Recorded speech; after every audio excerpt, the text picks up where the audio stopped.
Hey everybody. So we are getting into 5.3 part 2 today. Before we actually get into the lesson though, I'm going to have you guys start by trying out a warm up on our last lesson. First thing is this graph piece of paper that I included on the assignment. My advice would be to print this out and do your notes on this piece of graph paper. But if you don't have a printer, that's okay. You can still do your work on a separate sheet like you always would. Okay, so yeah.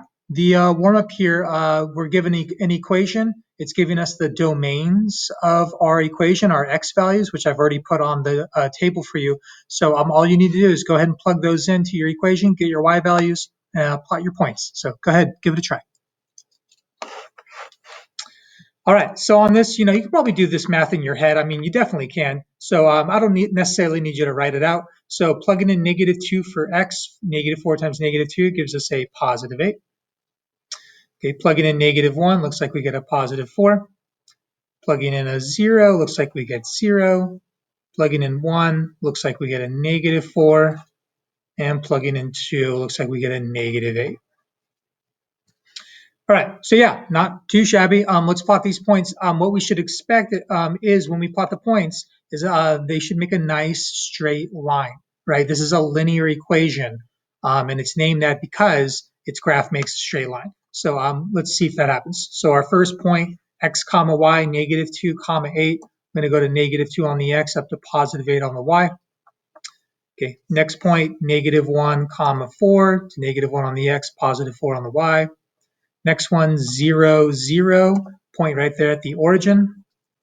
Okay, next one, 1 comma -4 to the right 1, down 4. And last one, 2, -8 to the right 2, down 8. All right, and just make sure when you connect your dots, go all the way across the graph, make your line stretch all the way across. Technically, it's a straight line, and so we're going to put arrows at the end of it to imply that it goes in both directions forever.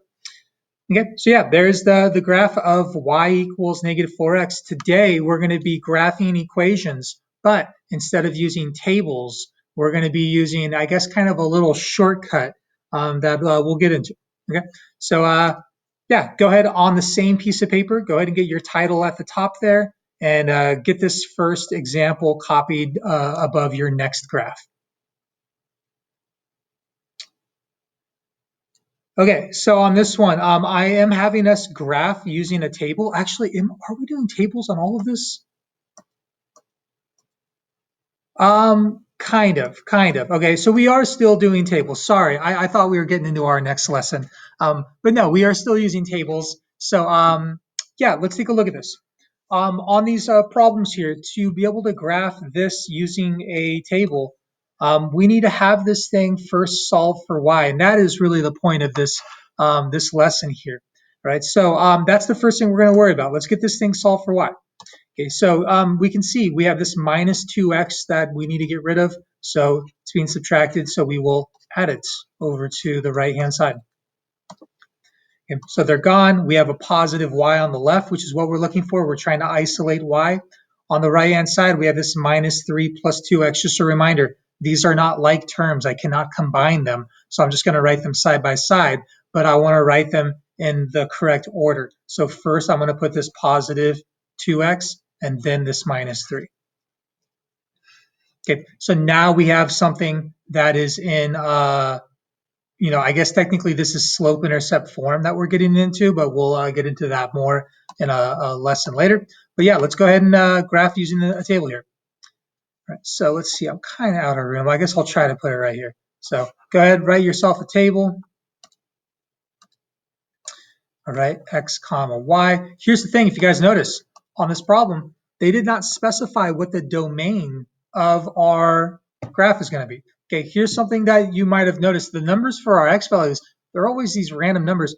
You can plug in any numbers that you'd like for x because you'll plug them in and you'll get your y values. Here's the thing though, we always want to plug in numbers that are actually going to fall on top of our graph.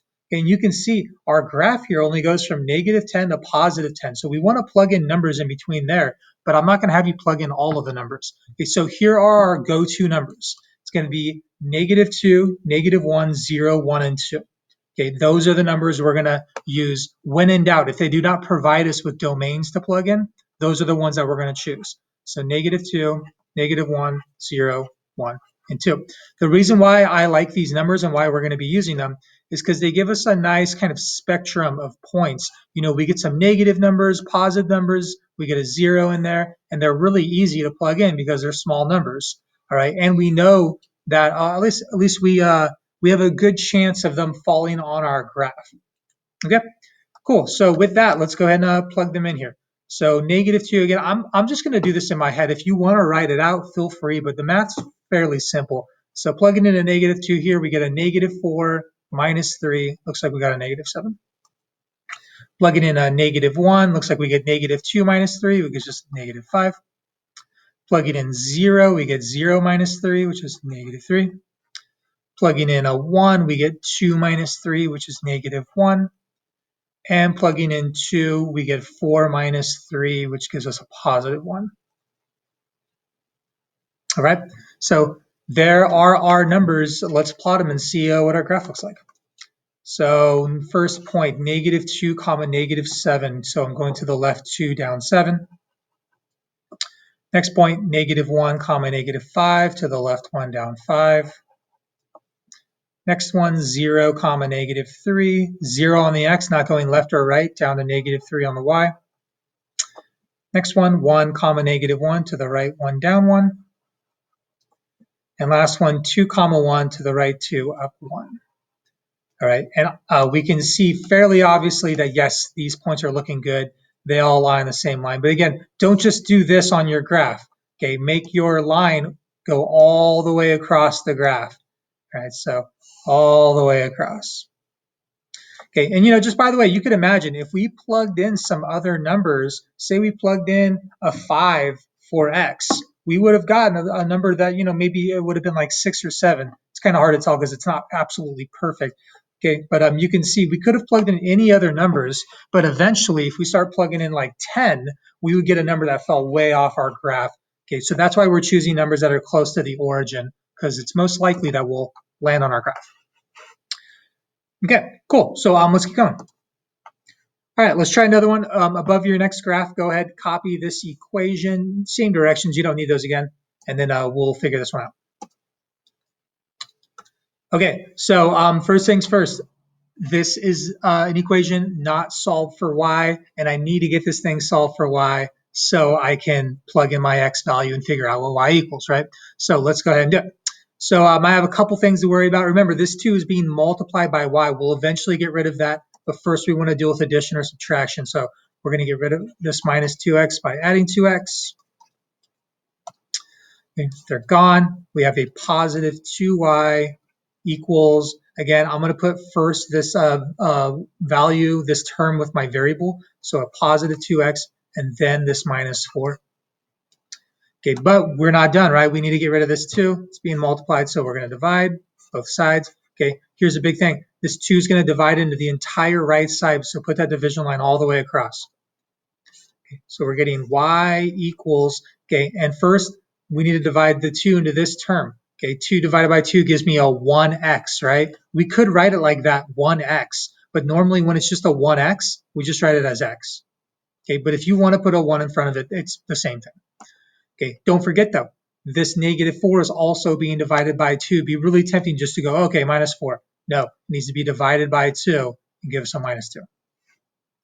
Okay, so there's the equation we're dealing with. So let's go ahead and draw our table. All right, and again, because we weren't provided with domains to plug in, that's fine. We can use our own. And again, we're going to use our standby -2, -1, 0, 1, and 2. All right, so let's see. Let's make this look pretty. And again, really easy numbers. So let's plug them in. If I plug in a -2 for x, -2 minus 2 is a -4, -4. Plugging in a -1 minus 2 is a -3. Plugging in a 0, 0 minus 2 is -2. Plugging in a 1, 1 minus 2 is -1. Plugging in a 2, 2 minus 2, 0. All right, so yeah, let's go ahead and plot these points. So -2, comma -4 to the left 2, down 4. Okay, -1, -3 to the left 1, down 3. 0, -2, 0 on the x, down to -2 on the y. Next one, 1, comma -1 to the right 1, down 1. And last one, 2, comma 0 to the right 2, up and down 0. All right, so there is the line of our graph. Put it all the way across, and I'm kind of seeing, looks like it would probably start right about there if I want to get a nice, perfect looking line. So that's my line there.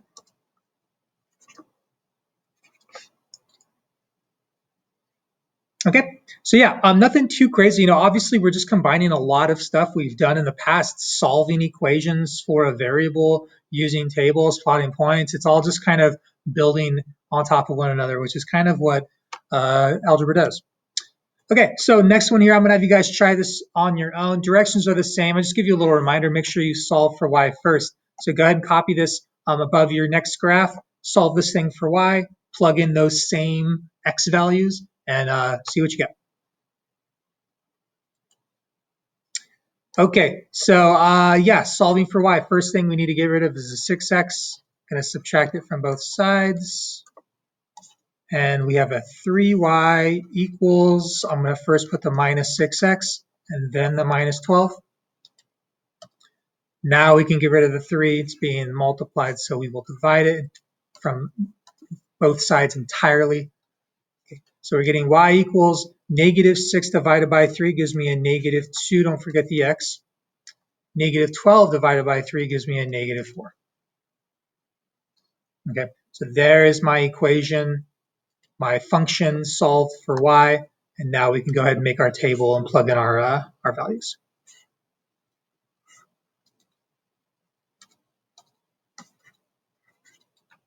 Okay, so -2, -1, 0, 1, and 2. All right, and let's plug them in real quick. So -2 times -2 is 4. 4 minus 4 is 0.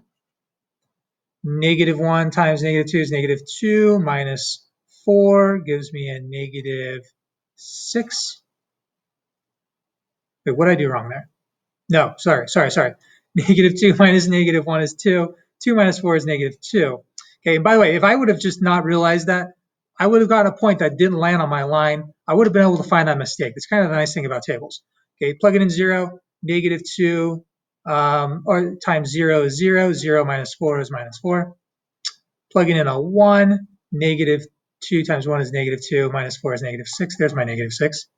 And plugging in 2, -4, minus 4, -3. So there are my ordered pairs. Let's plot them real quick. -2, comma 0 means I'm going to -2 on the x, 0 on the y. -2, -1 to the left 2, or sorry, to the left 1, down 2. 0, -4, 0 on the x, down to -4 on the y. 1, comma -6 to the right 1, down 6. And 2, comma 8, 2, comma -8 to the right 2, down 8. All right, so there's my graph going all the way across. Okay, real quick, something I want to point out. You guys notice on the first two graphs, we had a line going up from the left to the right. It was going, starting on the bottom left, going to the top right. Basically a line going up. Okay, same thing on this second one. We had a line going up, and on this one, we had a line going down from the left to right. Okay, here's something I want you to start to notice because it's going to help us on the next couple lessons. You guys notice this number in front of x was a positive number when it went up from left to right. Okay, this was a positive number when it went up from left to right, and this was a negative number when it went down from left to right. Okay, and that's something that will always happen. Whenever you have a positive number in front of x, it'll go up from left to right. Whenever you have a negative number in front of x, it will go down from left to right. And that's something that's going to be important in the future. So just, I just wanted to point that out. Okay, so we actually just have a couple more slides here, and these are sort of special case problems. So real quick, above your next graph, go ahead and get this new equation, and I'll show you how to graph it.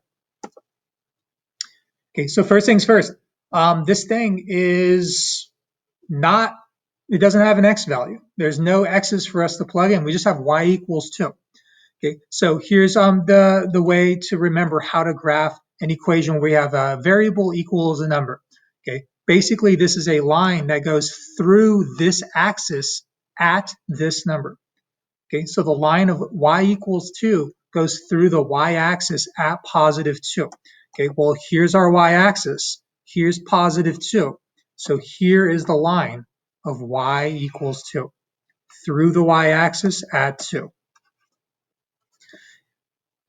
Okay, be careful because it's easy to think, oh, y equals 2. Well, the y-axis is vertical, so this is the line of y equals 2. This one, right? No, this is a line that goes through the x-axis at 2. This would actually be the line of x equals 2, this green one. Okay, the line of y equals 2 goes through the y-axis at 2. Okay, last one here. Go ahead and copy this above your next graph, and we'll make some sense out of this. Okay, again, we have another problem where we only have one variable. And by the way, this thing's not solved. So let's real quick go one step and let's solve this thing for x. It's being multiplied by 2, so we'll divide by 2. And when we do that, we get x equals -1. All right, so again, this is not something that requires tables. We do not have a y value here, but we know how to graph these now. This is a line that goes through the x-axis at -1. So this is the line of x equals -1. Well, first of all, here's the x-axis. There's -1. So this is the line of x equals -1. Right? So I always see students kind of intimidated when they get this thrown at them, like, oh, graph this line. These are the easiest lines to graph. Just remember through this axis at this number, and you're good. Okay, cool, guys. So the last thing I want you to do is try the problem on your own. You can go ahead and graph both of these on the same graph. So try it out. Okay, so this first one here, it's already solved for the variable. We have x equals 3. So again, we know that this is a line that goes through the x-axis at +3. So when you went to graph this line, I'm hoping you did this. Okay. So there's the line of x equals 3, which, by the way, since there's multiple graphs going on, or lines going on the same graph, let's just sort of point out this is the line of x equals 3. Okay, this second one here, it's not quite solved, so for its variable, so let's go ahead and do that. We can divide both sides, get rid of this 2 by dividing. So it looks like this is actually the line of y equals -4. Okay, and again, we know that this is a line that goes through the y-axis at -4. Right, so here's the y-axis, here's -4. So this is the line of y equals -4.